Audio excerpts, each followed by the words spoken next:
లోక్సభలో ప్రధానమంత్రి నరేంద్ర మోదీ మాట్లాడుతున్నారు. లైవ్ ద్వారా చూద్దాం. हम सिर्फ विशाल लोकतंत्र है इतना नहीं, हम लोकतंत्र की जननी है. आदरणीय सभापति जी, मैं जब ये कह रहा हूं तो मैं 3 महापुरुषों के कोट इस सदन के सामने प्रस्तुत करना चाहता हूं. राजर्षि पुरुषोत्तम दास टंडन जी, मैं संविधान सभा के अंदर हुई चर्चा का उल्लेख कर रहा हूं. उन्होंने कहा था, सदियों के बाद हमारे देश में एक बार फिर ऐसी बैठक बुलाई गई है, यह हमारे मन में अपने गौरवशाली अतीत की याद दिलाती है, जब हम स्वतंत्र हुआ करते थे, जब सभाएं आयोजित की जाती थी जिसमें विद्वान लोग देश के महत्वपूर्ण मामलों पर चर्चा करने के लिए मिला करते थे. दूसरा कोट मैं पढ़ रहा हूं डॉक्टर राधाकृष्णन जी का. वे भी इस संविधान सभा के सदस्य थे. उन्होंने कहा था, इस महान राष्ट्र के लिए गणतांत्रिक व्यवस्था नई नहीं है. हमारे यहां ये इतिहास के शुरुआत से ही है. और तीसरा कोट मैं बाबा साहब आंबेडकर का कह रहा हूं. बाबा साहब आंबेडकर जी ने कहा था, ऐसा नहीं है कि भारत को पता नहीं था कि लोकतंत्र क्या होता है.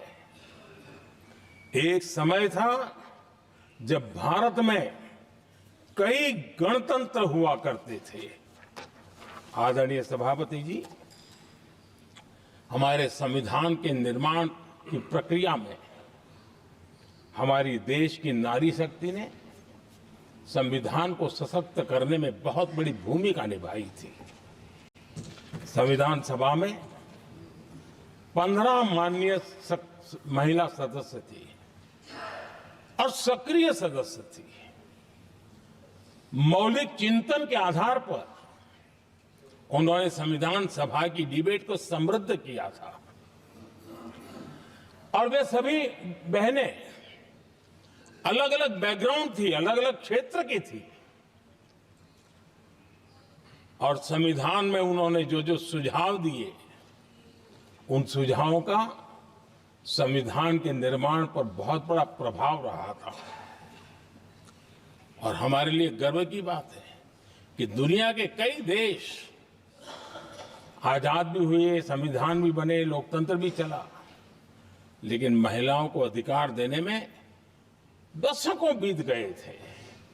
लेकिन हमारे यहां शुरुआत से ही महिलाओं को वोट का अधिकार संविधान में दिया गया. आदरणीय सभापति जी, जब G20 समिट हुई, उसी भावना को आगे बढ़ाते हुए, क्योंकि संविधान की भावना को लेकर के हम सब जीने वाले लोग हैं, हमने G20 की अध्यक्षता के दरमियान विश्व के सामने विमेन लेड डेवलपमेंट का विचार रखा. और विश्व के अंदर विमेन डेवलपमेंट से अब आगे जाने की जरूरत है. और इसलिए हमने विमेन लेड डेवलपमेंट की चर्चा को अंजाम दिया.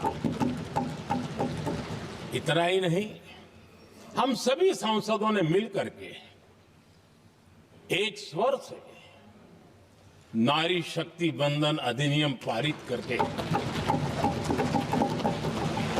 हमारी महिला शक्ति को भारतीय लोकतंत्र में उनकी भागीदारी सुनिश्चित करने के लिए हम लोगों ने कदम उठाए. आदरणीय सभापति जी, आज हम देख रहे हैं हर बड़ी योजना के सेंटर में महिलाएं होती है. और ये जब संविधान के हम 75 वर्ष मना रहे हैं, ये संयोग है और अच्छा संयोग है कि भारत के राष्ट्रपति के पद पर एक आदिवासी महिला है। ये हमारे संविधान की भावना की एक अभिव्यक्ति भी है।